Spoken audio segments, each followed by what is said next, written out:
Ada yang aneh dengan wajah Spin. Ukurannya kolosal, usianya ribuan tahun, tapi ada satu bagian yang hilang, hidungnya. Dan berabad-abad manusia bertanya-tanya, siapa yang merusaknya? Banyak yang menuduh Napoleon. Tapi, apakah itu benar? Dunia pernah dipimpin oleh mereka yang mengubah arah sejarah. Inilah kisah para tokoh dan zaman yang membentuk dunia. Selamat datang di Layar Zaman.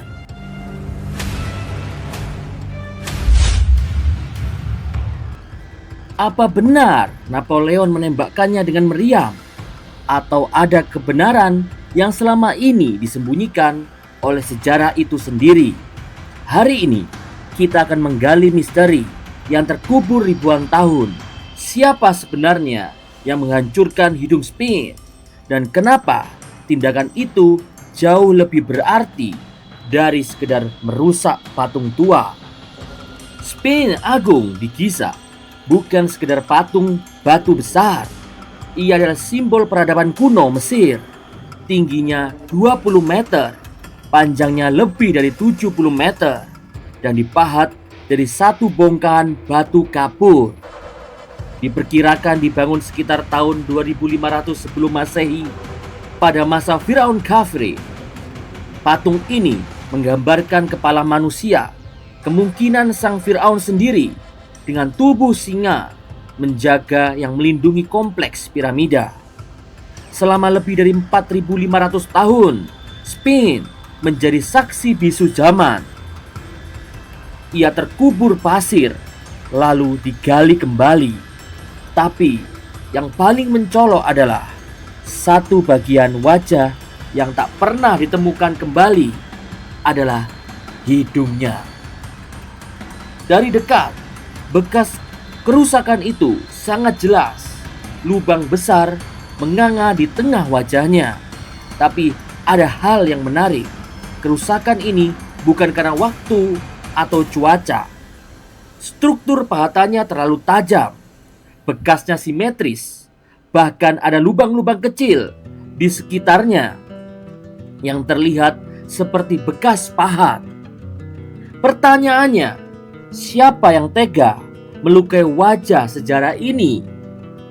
Dan disinilah teori-teori mulai bermunculan, dari perang ideologi hingga kebodohan massal. Yang paling populer, Napoleon Bonaparte. Kisah ini sudah lama beredar bahwa pada tahun 1798, ketika pasukan Napoleon menjajah Mesir, mereka melihat Spin dan menembakkan meriam ke wajahnya. Hancurlah hidungnya. Tapi masalahnya, ini bohong. Ada lukisan dari tahun 1737 oleh pelukis Denmark, Frederik Norden, yang menggambarkan Spin tanpa hidung 60 tahun sebelum Napoleon tiba. Catatan resmi militer Prancis pun tidak pernah menyebut insiden ini. Tidak ada bukti fisik dari meriam. Bahkan arah kerusakan tidak cocok dengan tembakan. Jadi, kalau bukan Napoleon, siapa? Dalam konflik sejarah Arab, ada satu nama yang sering disebut, yaitu Muhammad Saim al-Dar. Ia adalah seorang sufi yang hidup di abad ke-14 di wilayah Mesir. Dalam salah satu catatan oleh sejarawan Al-Makrizi, disebutkan bahwa masyarakat sekitar kala itu memperlakukan Sphinx sebagai berhala. Mereka memberikan persembahan, berharap mendapatkan hujan, dan Saim al-Dar menganggap itu syirik. Maka dalam kemarahannya, ia memahat Sphinx dan memahat hidungnya hingga hancur. Ia kemudian dihukum mati oleh otoritas tempat. Tapi yang membuat cerita ini masuk akal adalah bukti arkeologis. Tim dari Amerika Research Central di Mesir menemukan bahwa lubang bekas kerusakan hidung menunjukkan pola pahat manual, bukan ledakan. Selain itu, tak ada catatan geologis tentang kerusakan akibat gempa atau cuaca ekstrim di area hidung.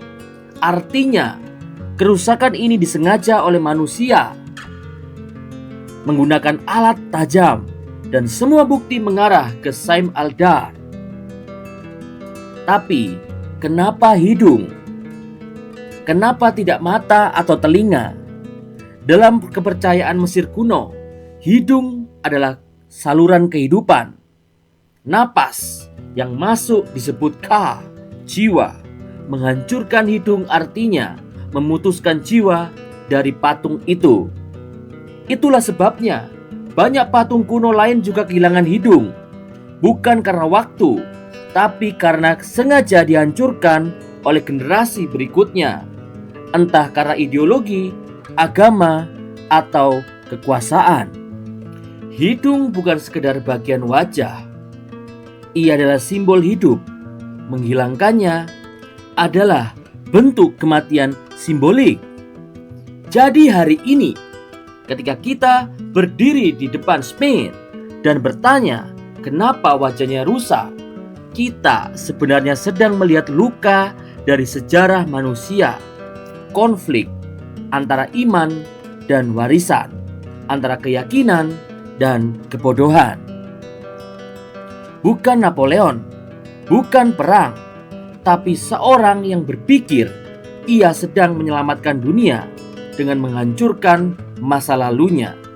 Dan mungkin itulah pelajaran terbesar dari Spain, bahwa bahkan batu sekuat itu pun tidak kebal dari tangan manusia.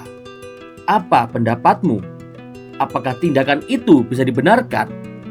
Atau justru memperlihatkan betapa rapuhnya peradaban di tangan ideologi? Tulis di komentar.